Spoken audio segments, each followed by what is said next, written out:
All right, introduction to stoichiometry. When I was in high school, I didn't take chemistry at my high school. I took a summer school college class. This class that I'm teaching, actually, this same class, the 6-week, with one of the instructors that still teaches here.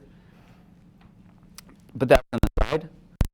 Stoichiometry was a dreaded word, a feared word by all of my classmates. Everyone that took chemistry said stoichiometry like it was a bad word. I don't get the fear hype.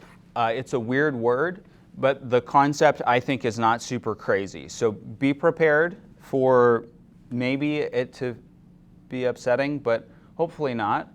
I said if you're hungry, my apologies, because we're going to use BLTs as an analogy for chemical reactions. So in chemical reactions, we can come up with a balanced chemical equation. That's what we spent a lot of last chapter doing. So in a balanced chemical equation, we have an amount, a ratio of the things that we put in and how many things we'll get out. All that stoichiometry is doing is saying if we put in a certain amount of ingredients, how many of the products can we get out? That's all we're doing. We're using the input to the output, those numbers, those coefficients. That's all we're doing with stoichiometry. So the numerical relationship between the chemical quantities, between the amounts of chemicals, is stoichiometry. Just how much of the things are we doing? How can we relate the amounts to each other? Balanced chemical equations let us predict the amount of products that form from an amount of reactants. So if we have the balanced chemical equation, if we know the starting amounts, the amount of reactants, we can predict the products, the amount of products.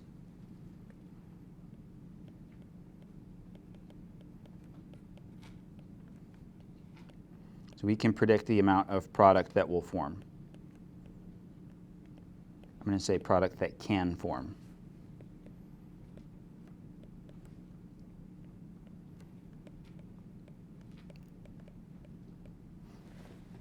This is one way of thinking about what stoichiometry is doing. We know how much we're putting in, so we know how much we should be getting out.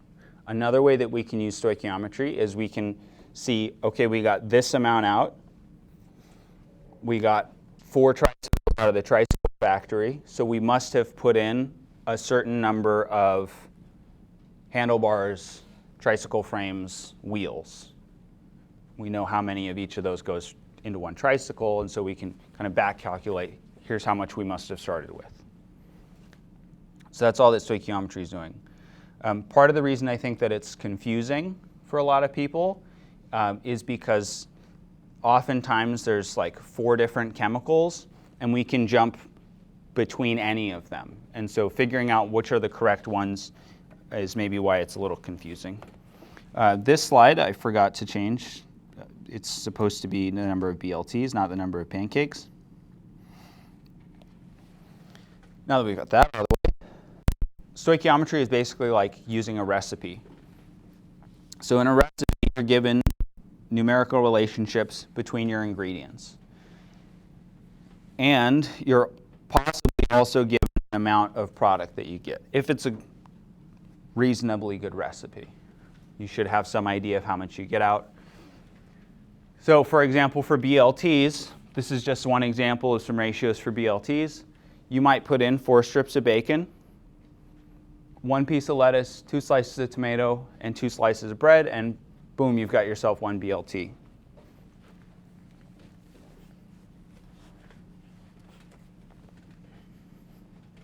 You might have different numbers of bacon, but this is the recipe that we're going to use for BLTs.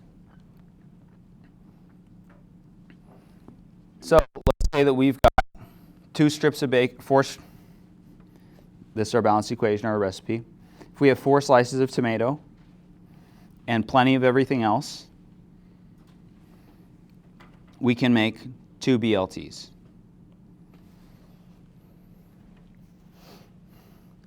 So for some reason, we've got a very limited amount of tomato, but we've got unlimited bacon, we've got unlimited lettuce, and unlimited bread. So just looking at the tomato, if we have 4 slices of tomatoes, we can calculate the number of BLTs that we have. The way that we do this is we look at the 2 things that we're interested in, the tomato and the BLT. 2 slices tomato goes to or equals 1 BLT. We can make a ratio out of those 2 numbers. And so our ratio is 2 slices of tomato equals 1 BLT, and that's a conversion factor. So our 4 slices that we started with in the problem times this ratio. We get 1 BLT out for every 2 slices of tomato that we put in.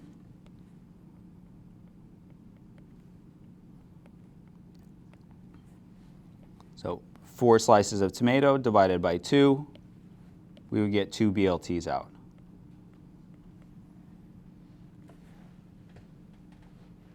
This is all that we're going to be doing with stoichiometry. This is going to become a core step, a core concept for a lot of our problems.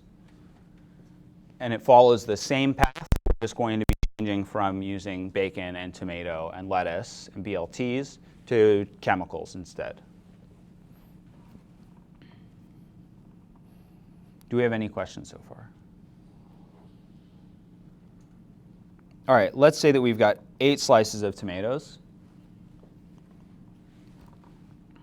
which I'll abbreviate to ST. So we've got 8 ST. If we have enough of everything else, how many BLTs can we make?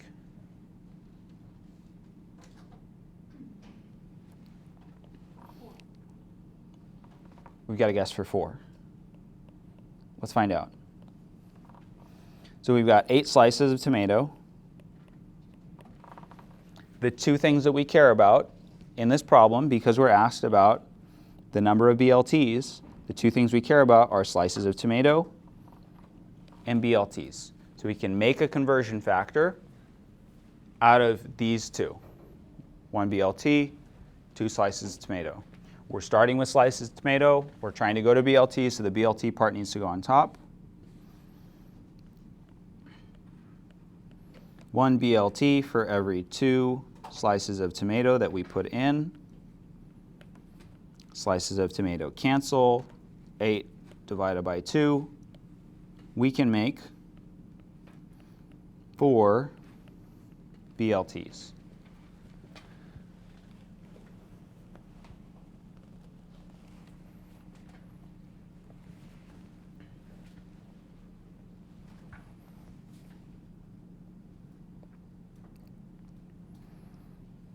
In a balanced chemical equation, our recipe instead is a balanced chemical equation. It's our recipe for the way that our reactants, our ingredients combine to form our products, our BLTs. So as an example, with the formation of ammonia via the Haber process, we've got H2, we've got N2. They combine to form NH3. This is already balanced. Generally,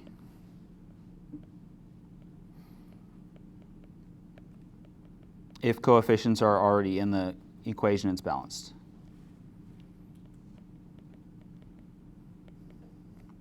Generally, if coefficients are given, it is balanced.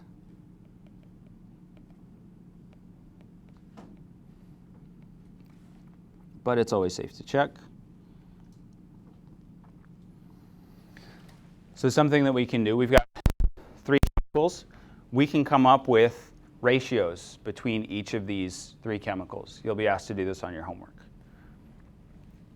I think. So our mole ratios. So this is like our ratio of slices of tomato to BLTs. Our ratio between H2 and NH3 we've got 3H2 to 2NH3. This is a conversion factor that lets us convert from H2 to NH3 or from NH3 to H2. We're converting chemicals instead of inches or grams or whatever. Another mole ratio that we can come up with would be N2 to 2NH3. So relating the nitrogen to the ammonia. Let me color code these. And then the last ratio that we can come up with is between our reactants. There are times that we will want to do this as well. So 3H2 to 1N2. Those would be our 3 mole ratios that we could come up with. You don't need to come up with all of them generally. Usually we only care about 1 or 2, maybe 3, depending on how many chemicals we have. Usually we don't have to come up with all 3. You just take 2 of them, take 2 of the chemicals, set those equal to each other, you've got yourself a conversion factor. Or you can turn it straight into the fraction version. So let's see how this might play out in action. If we have 3 moles of N2 and more than enough H2, how much NH3 can we make? So part of the reason that we spent time solution mapping, we spent time looking at what we're given and what we're finding, is because we're going to see a lot of chemicals and we want to identify the ones that we care about. So in this first example, this first sentence, first question, what are we given?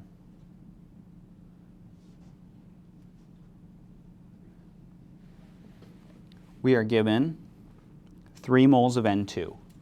So that's where we're going to be starting. And what are we asked to find?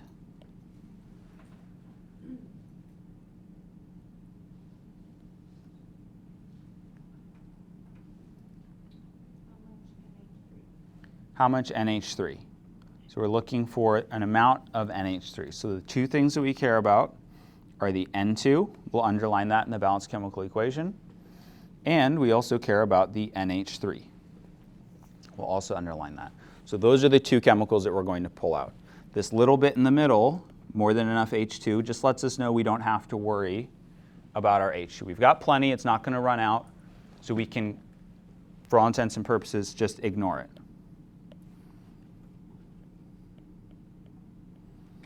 So this means we can ignore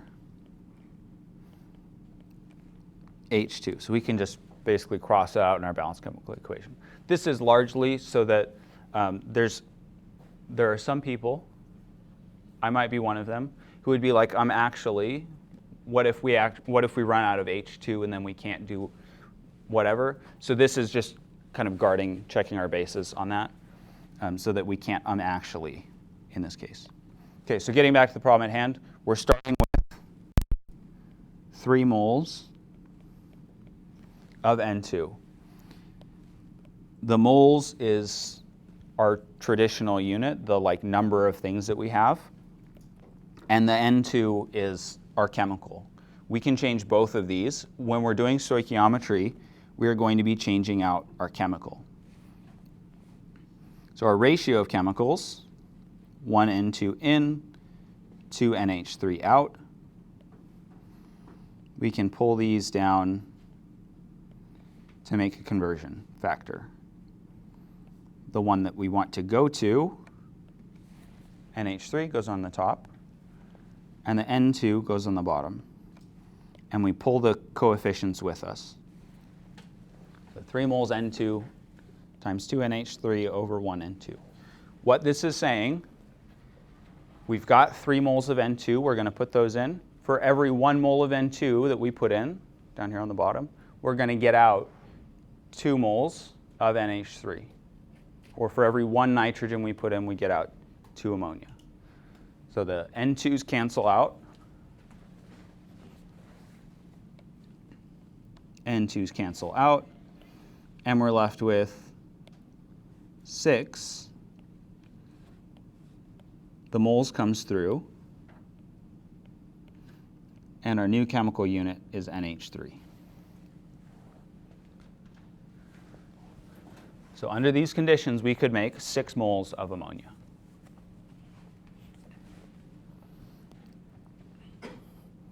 How many moles of N2 are needed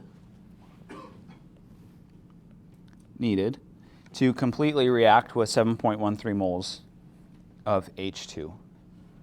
What are we starting with? What's their given?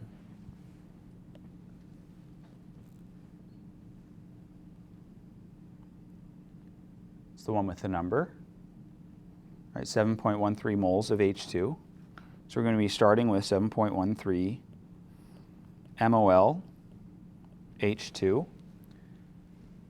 And what are we finding?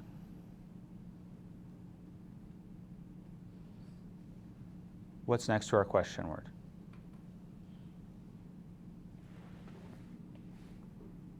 Question phrase being how many? And right next to that, moles of N2. So our goal is to get to moles N2.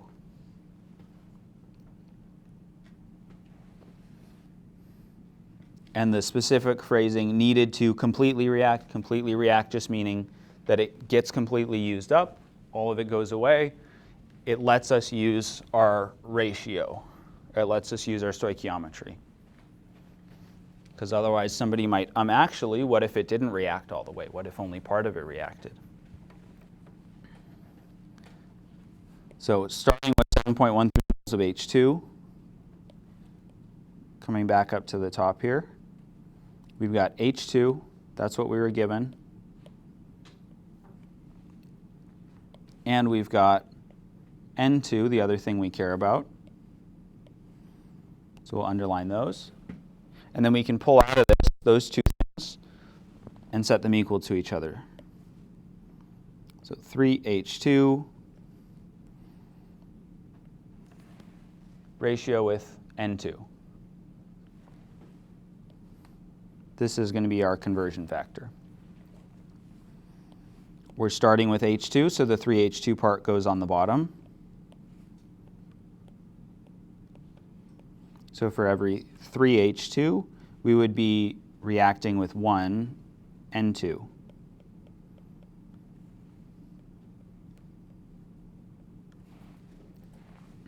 And just like before, the H2s cancel. Moles and N2 come through. And our answer is going to be 7.13 divided by 3.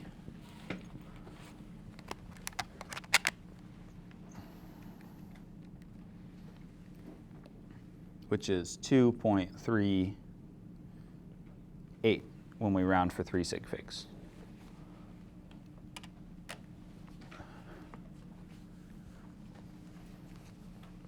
Questions? So stoichiometry, kind of all we're doing is we're looking at a ratio of 2 chemicals.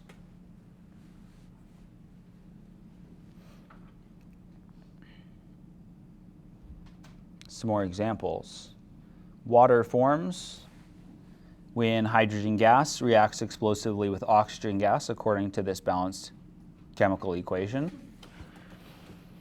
How many moles of H2O result from the complete reaction of 24.6 moles of O2? Assume that there is more than enough H2. So again, like before, this assume there's more than enough H2 just lets us know that we can ignore the H2 in the problem. We're not going to use it. We don't have to consider it. What are we given?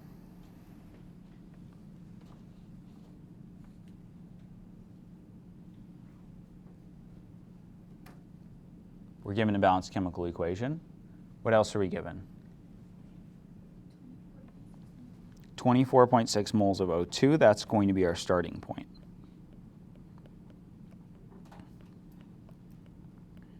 And what are we trying to find?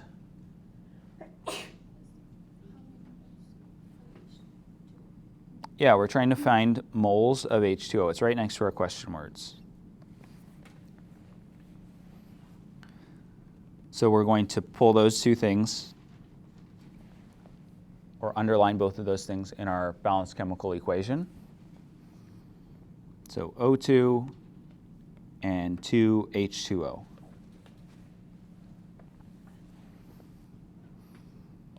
To get rid of the O2 in this 24.6 moles of O2, the O2 part of this ratio has to go on the bottom. And the 2H2O is going to go on top. O2 cancels O2. This lets us change our chemical unit. Now we're in H2O. So 24.6 moles times 2 H2O will give us 59.2 moles, 49.2 moles of H2O.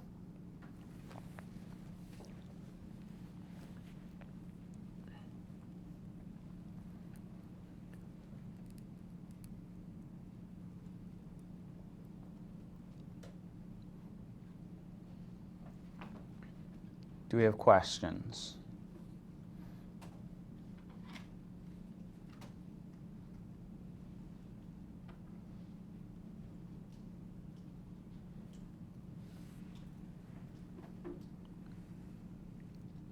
All right, we'll expand on it a little bit. So typically, we are not going to be working with moles, converting from moles of one thing to moles of another thing, because we don't have tools to measure those directly. We can't put a chemical on a scale and then it just immediately tells us the number of moles of that chemical. We have to put it on a balance and it'll tell us the mass of whatever the thing is. And typically for our products, we're also going to measure those in mass. Just mass is really easy to measure. And so we're going to be starting with mass and ending with mass. We have to tack on some extra steps. So a more typical problem would look like this. We're starting with mass of a chemical. We have to convert from mass to moles. And then we can do the stoichiometry step. So this is what we've been practicing, what we've been learning about most recently. In the stoichiometry step, we can convert from moles of one chemical to moles of the other chemical using that ratio from our balanced chemical equation. So the two things that we care about, we underline those, pull those out, that's our ratio. And then to get to mass at the end, we have to use the molar mass of whatever chemical B is to get back to mass. This is a pretty typical, pretty common calculation. Mass to moles to moles to mass. So let's see what this looks like in action. Here's that octane combustion reaction that we saw last chapter. We have coefficients, so that means that it's probably balanced. We could check it, but it's probably balanced. Let's assume that it is. So this is balanced. We want to know what mass of carbon dioxide is emitted by an automobile when 5.0 times 10 to the 2 grams of pure octane is burned. What are we starting with? What's given to us?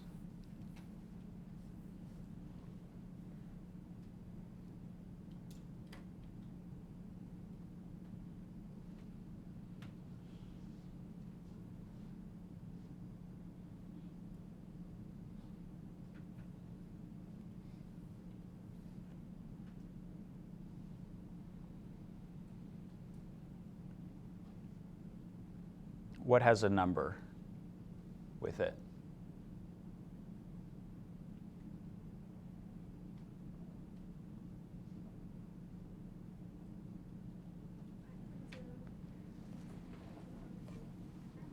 Yeah, the 500 grams of pure octane. So that's what we're given. Octane, in this case, C8H18, that's the one that we wouldn't know how to come up with the name for. So we could have process of elimination ourselves there. And what are we trying to get to? What are we trying to find?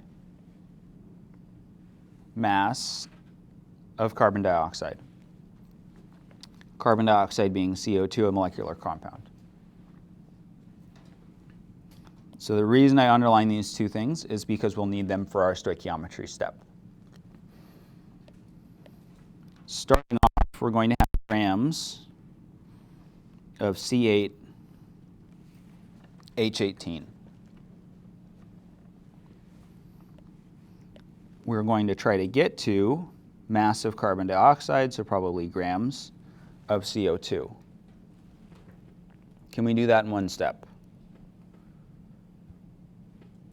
No, we cannot do that in one step. So we're going to need more than one step. What can we do with grams of C8H18? What can we multiply that by or change that to?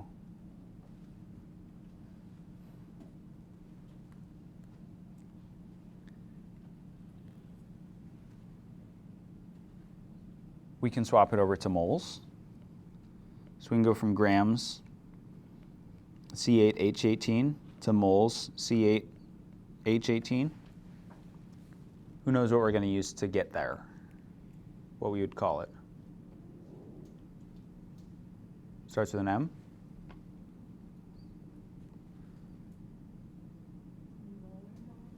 Molar mass. So we're going to need the molar mass for octane for this first step. And then from moles of C8H18, we can use our ratio, our stoichiometry step, to switch to moles of CO2. So the ratio from the equation to get to moles of CO2, and to get from moles of CO2 to grams of CO2, we again need a molar mass. So this would be our full solution map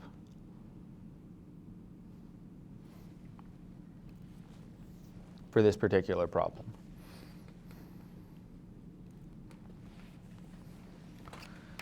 So for our molar masses, 8 times 12.011 plus 18 times 1.008.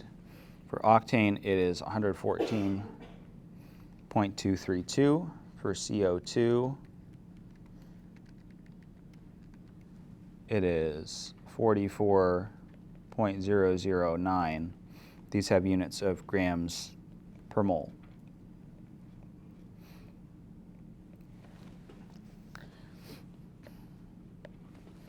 So starting with 5.0 times 10 to the 2 grams C8H18. We're going to divide by our molar mass to convert to moles. Our grams will cancel. After this first step, we would have moles C8H18. That's where we want to be according to our solution map, so we're on track. Then we want to use our ratio from our balanced chemical equation to switch from C8H18 to CO2. So we pull out this 2-octane. This goes on the bottom because we're starting with octane, so we need those units to cancel. One on top, one on bottom, those will cancel out. And the 16 CO2 goes on top. After this step, we would have moles of CO2, so we're on track. Then to get from moles of CO2 to grams of CO2, we're going to multiply by our molar mass.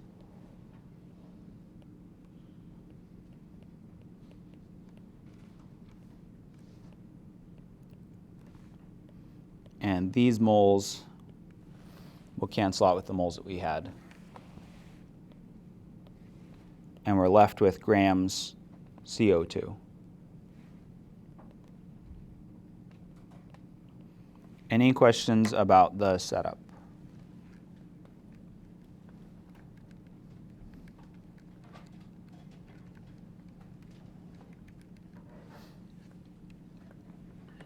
Okay, so we multiply 500 by 16 and 44.009. divide by 114.232, and also divide by 2. And we should end up with 1541.039228. Sorry, 288.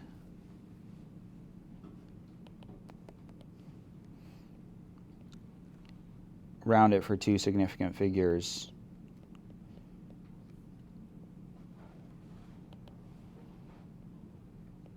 (1.5 times 10 to the 3 grams CO2.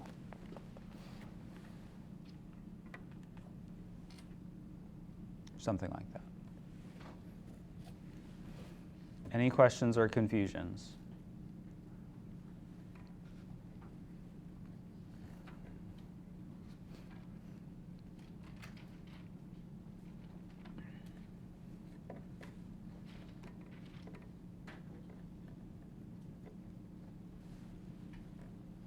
This is a very typical solution map. We'll often be going grams to moles to grams.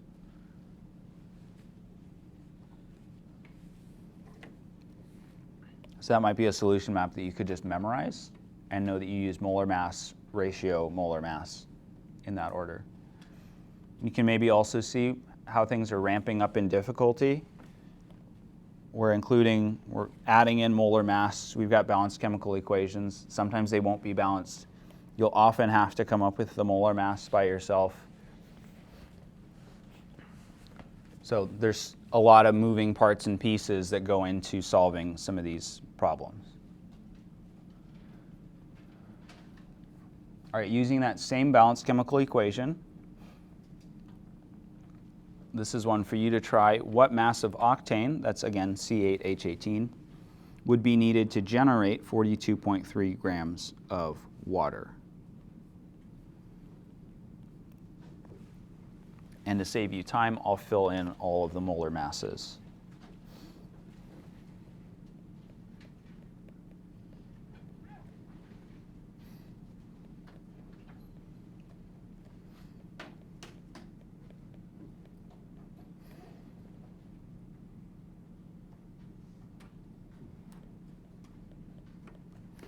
And those all have units of grams per mole.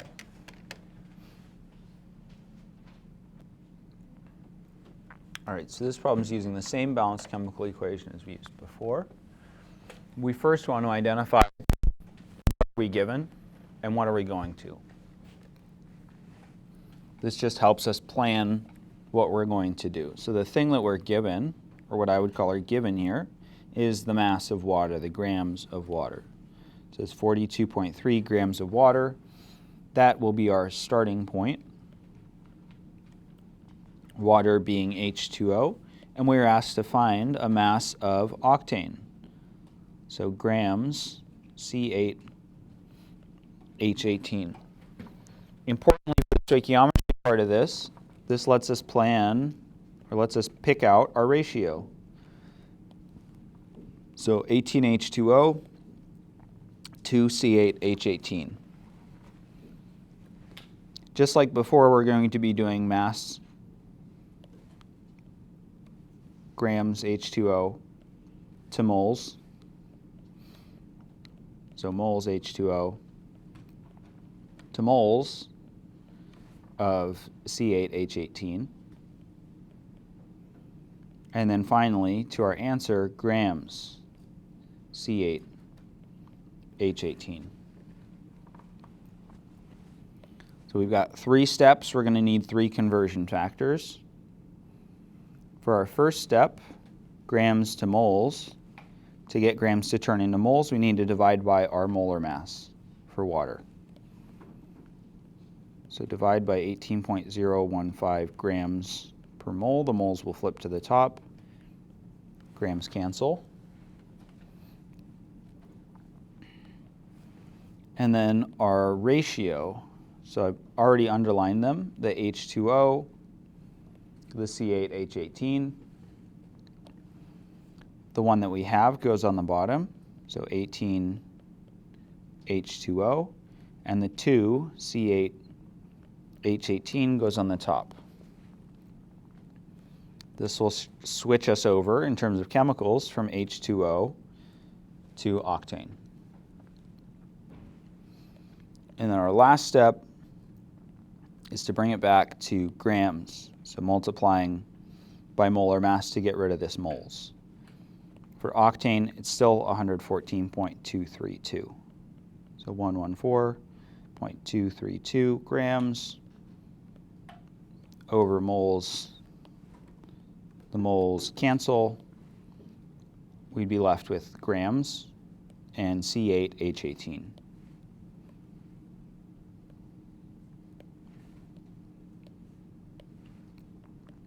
So we're going to multiply by everything that's on the top, divide by everything that's on the bottom.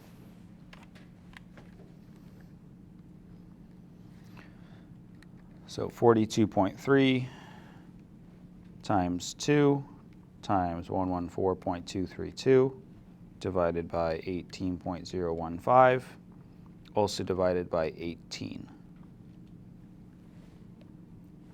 The number that we get out, 29.8 and some change, we'll round it to 29.8 for 3 significant figures.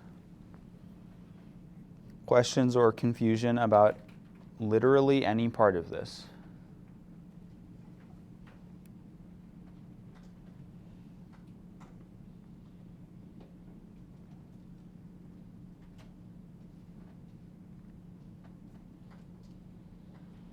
Great.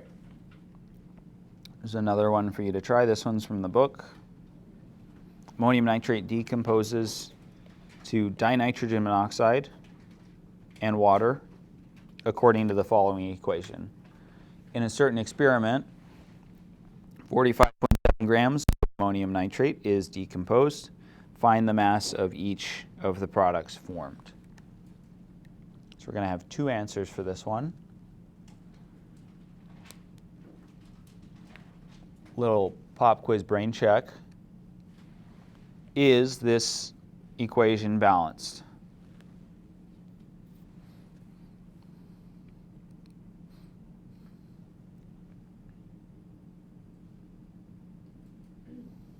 Yes. There's one really fast way to tell whether it's balanced. Look for coefficients. Look for coefficients. We've got a 2 in front of our H2O. We've got a coefficient in there. It's probably balanced. Typically, there's either going to be some coefficients or no coefficients. And if there's coefficients, it's balanced.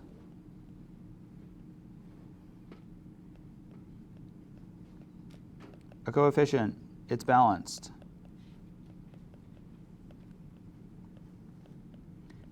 It's always safe to double check.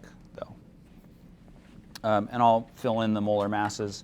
I'm just assuming that you can calculate molar masses, but I'll fill them in. If you can't calculate the molar masses, make sure that you know how to do that before the exam.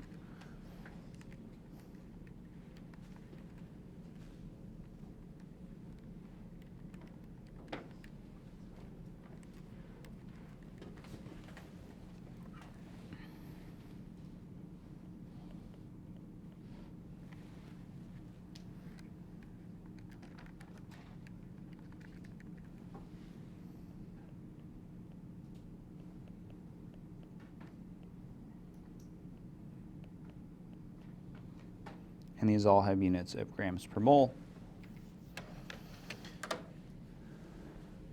And I'll give you some time to work on that.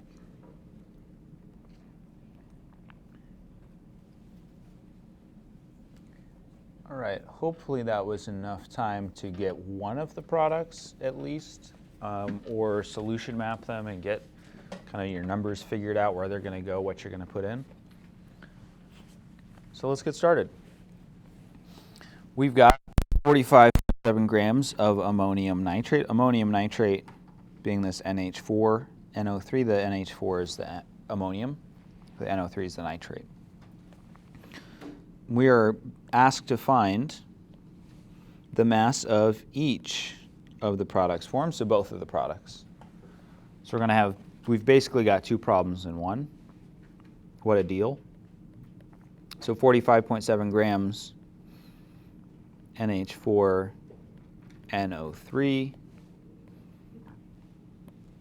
copy paste it, and we're going to grams, a mass unit of N2O, and grams of H2O. These are our two problems.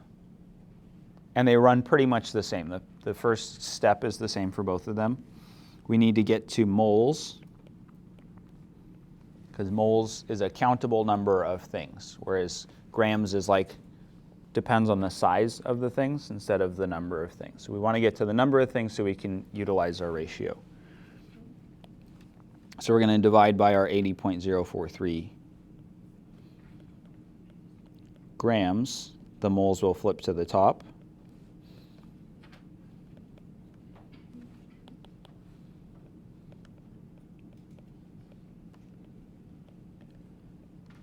We're going to do that for both of them.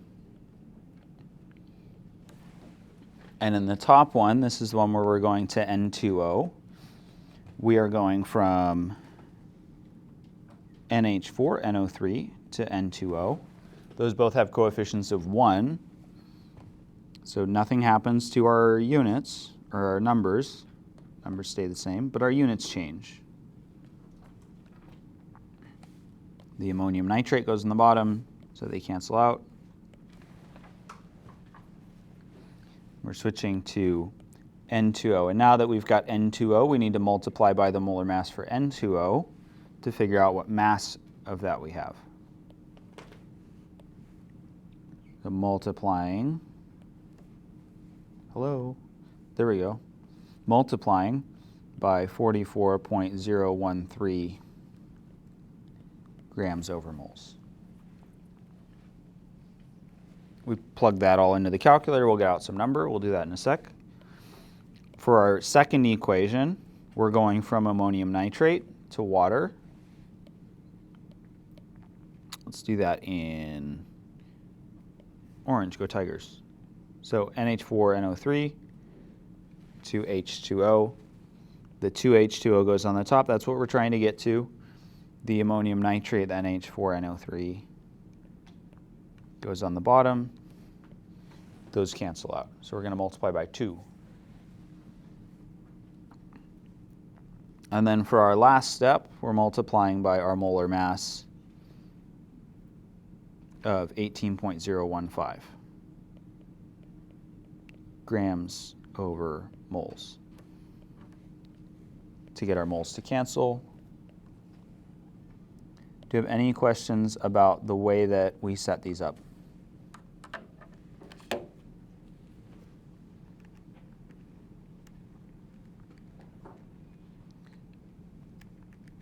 All right, for the first one, 25.1. For the second one, 20.6 grams, both rounded for 3 significant figures.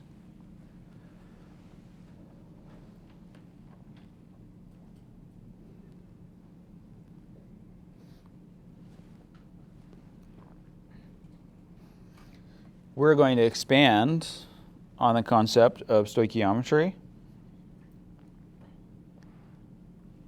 and learn something called limiting reactant. So in the previous problems, we've been assuming that we've got enough of everything else. That is not always the case. So that student that might say that, actually, what if we run out of the other thing? That can happen, and that's where limiting reactant comes into play. To go back to our BLT analogy, here's our recipe for BLTs. Don't know if it's a good BLT, but that's one way that you could make them. Let's say we go and check our cupboard, check the fridge, check the microwave, wherever we store our goods, and we've got 12 strips of bacon, 5 pieces of lettuce, 8 slices of tomato, and 8 slices of bread. What's the maximum number of true BLTs that we can make? Not, mismatched hodgepodge, just threw stuff together BLTs, but according to our recipe, BLTs. What's the largest number that we could make?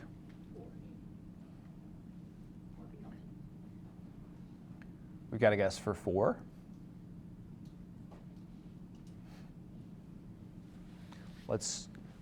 How would we find out?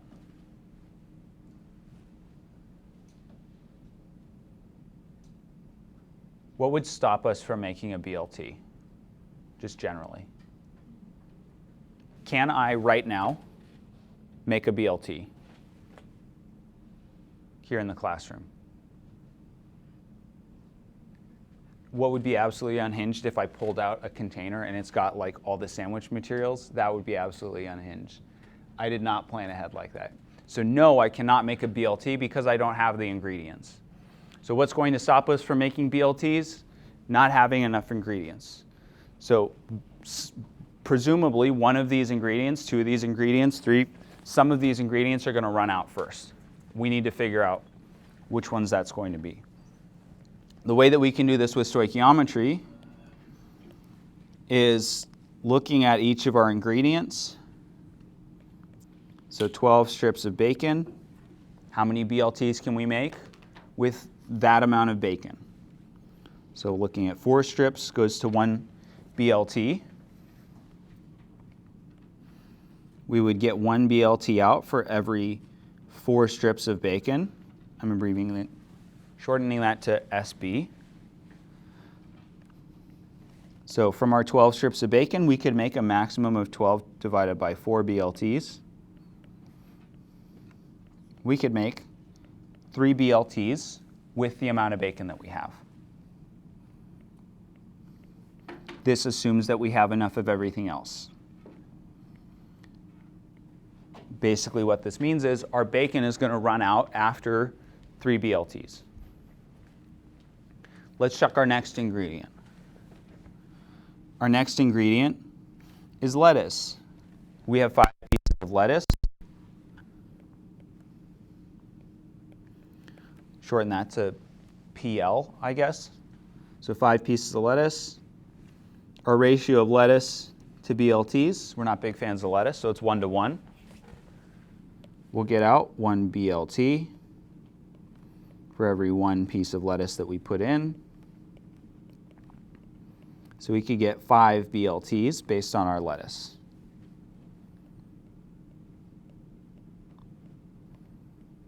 We have enough lettuce that we could make up to 5 BLTs just with our lettuce, assuming we have enough of everything else.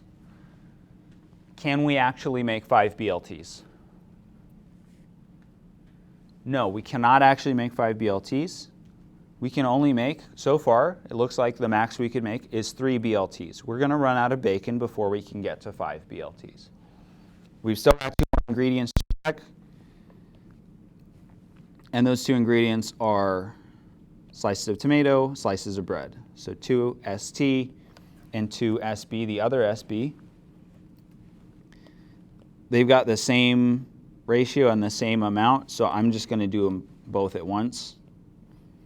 So 2 SB 2 / ST, because it's the same thing. Our ratio is 2 of these slices to 1 BLT. So we can make 1 BLT for every 2 SB2 or ST. And I put 2 instead of 4, my bad. 8. It's a brain day. Okay, so 8 divided by 2, that's where that 4 was coming from. 4 BLTs.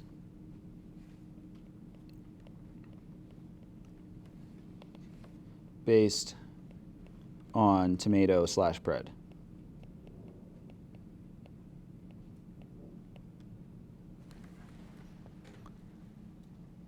So how many BLTs can we make?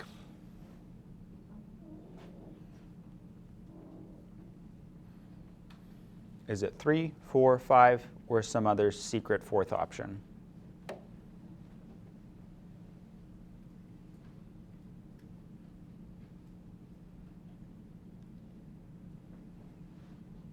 We've already established that we cannot make 5 BLTs, right? Because we're going to run out of bacon first. Can we make 4 BLTs based on our numbers here? The answer is also no. We cannot make 4 BLTs because, again, we're going to run out of bacon first. So the maximum BLTs that we could make is 3.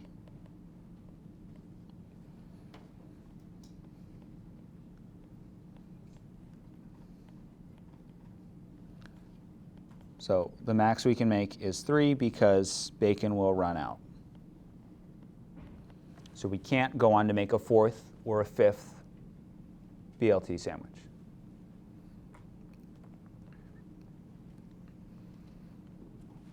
Visually displayed, I had the wrong coefficient for tomato. It's supposed to be a 1. It doesn't matter. It's the same sort of end result. So visually, the way that we could display this, we've got our bacon grouped into slices of 4. You can see that we've got 3 groups of 4. We've got 5 groups of lettuce, 8 groups of tomato, and the bread is paired up in pairs. We can make 4 sandwiches with our bread. So our limiting reactant is bacon. Bacon is limiting. It's the one that runs out first. It's what's stopping us from making more sandwiches. If we had a friend coming over, said, hey, can you stop on the way from the store, or can you stop at the store on the way, pick up some more bacon? They bring in another couple slices of bacon, another 4, 8 slices of bacon. Now we can make more BLTs, right? It's no longer limiting us. Our theoretical yield, the maximum amount of BLTs that we could make, would be 3. Theoretical yield is the maximum possible amount if everything goes perfectly.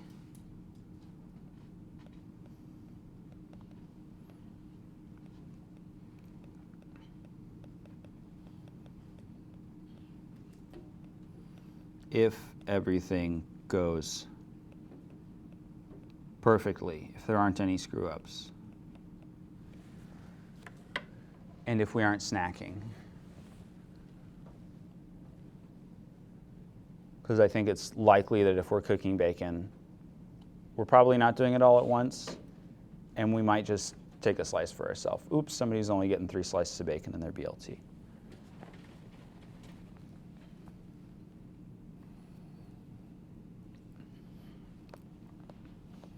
All right, so let's say that we are putting together our BLTs, and while we're working on our second sandwich, our dog steals the first one off the countertop. Very naughty dog. So even though we had enough bacon for 3 BLTs, because of our dog, because we didn't put our sandwiches in a responsible place, why were we storing our sandwiches on the edge of the countertop? Who knows? We finished with only 2 BLTs. This was a chemical reaction. The 2 BLTs, that's our actual yield. So the actual yield is the amount that gets made.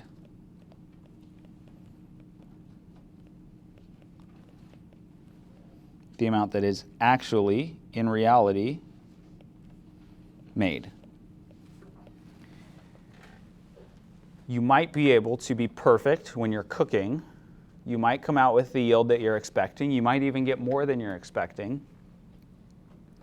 depending on what sort of thing it is. If it's cookies, I often end up with more cookies than I expected.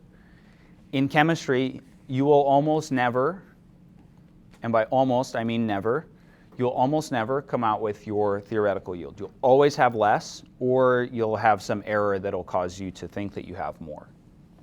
You're never going to be perfect in chemistry when you're doing chemical reactions. So this 2 BLTs would be our actual yield, and we can calculate our percent yield. So percent yield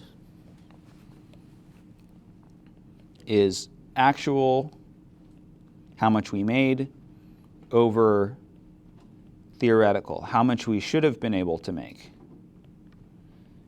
times 100% to switch it from a decimal or a fraction to a percent.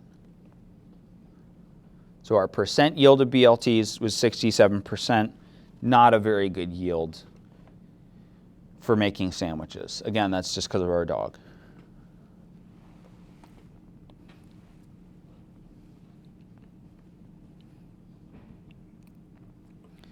Some ways that percent yield might become important in your life, if it's not already.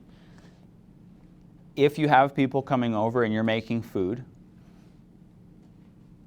and you're trying out a new recipe, you might not know how much you're going to make, so you probably just make a ton. If you have made this recipe multiple times before, so I was mentioning a cookie recipe. There's a cookie recipe that I used to make. It would make 4 dozen cookies, at least. So if I knew that I could make 4 dozen cookies with a certain number of ingredients, right, that lets me plan for how many cookies I want to make. If I need to make 10 dozen cookies, I can make 3 batches. That'll get me well over my 12 dozen cookies. Maybe a better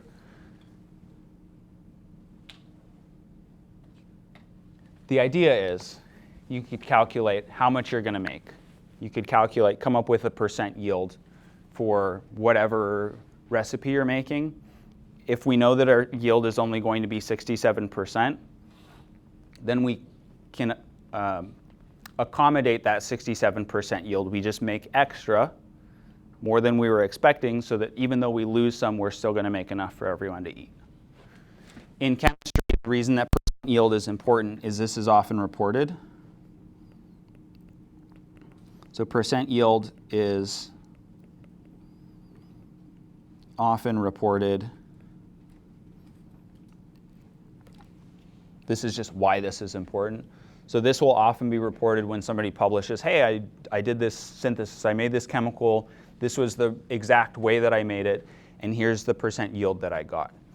It could be really low. It could be like 10%. The reason that percent yield is reported is partly so others can gauge their success.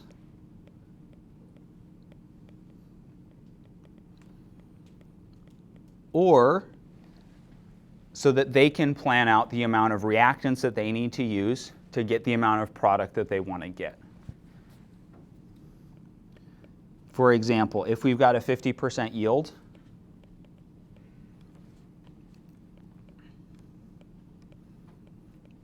and we need 2 grams of product,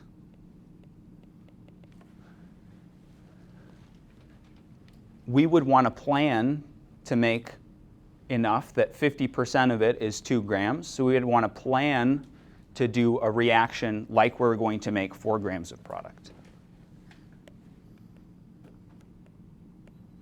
You don't need to know how to do this math.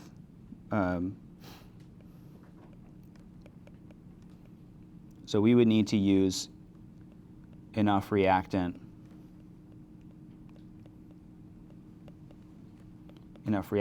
to make 4 grams if our yield is only 50%. Or if we do the same reaction and we come up with a different yield, so if the published yield is 50% and we come up with 25% yield, that could be a sign to us that we maybe screwed up one of the steps. Or we might try changing a step and see if that improves our yield. So this is all like record keeping, bookkeeping stuff, just to figure out, are things going how they're supposed to be? The actual yield, or experimental yield, you'll also often see it as experimental yield. The actual or experimental yield has to be found. You have to actually do the thing to figure out what the actual or experimental yield is. You cannot calculate an actual or experimental yield. You can predict a yield, but you can't just come up with it with maths. So you would have to be given that to calculate a percent yield or find it. Actual yield is almost always less than 100%. Some of your product might not form. You might lose some of your reactant. You might lose some of your product when you're recovering it. So expect percent yield below 100%. You'll almost never be perfect. There are instances where you can get a percent yield that's above 100%.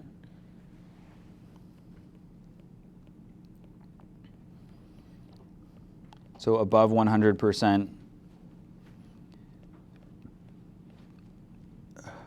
means product didn't dry completely.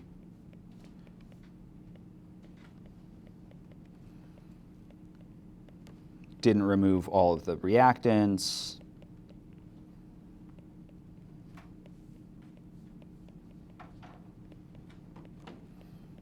Or some other error.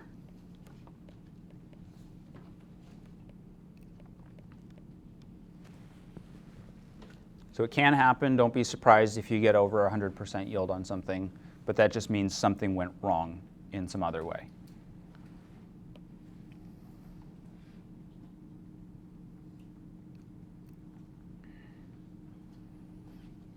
All right, so in review, your limiting reactant is the reactant that runs out first.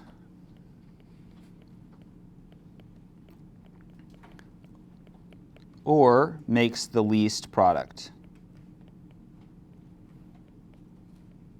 The smallest amount of moles or atoms or sandwiches of product.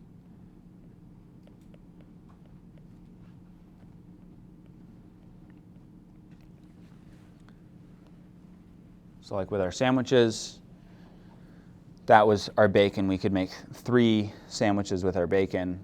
We could make more with all of our other things. In reality, we wouldn't get to those higher numbers because we would run out of bacon first. Our theoretical yield is the amount that can be made with the limiting reactant.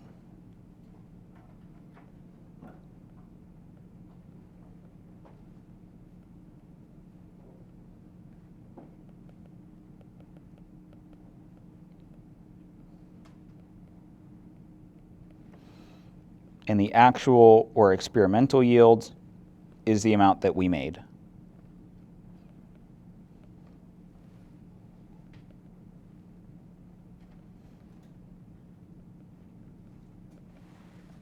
And that can't be calculated. We will find some actual yields. We'll also do some percent yields.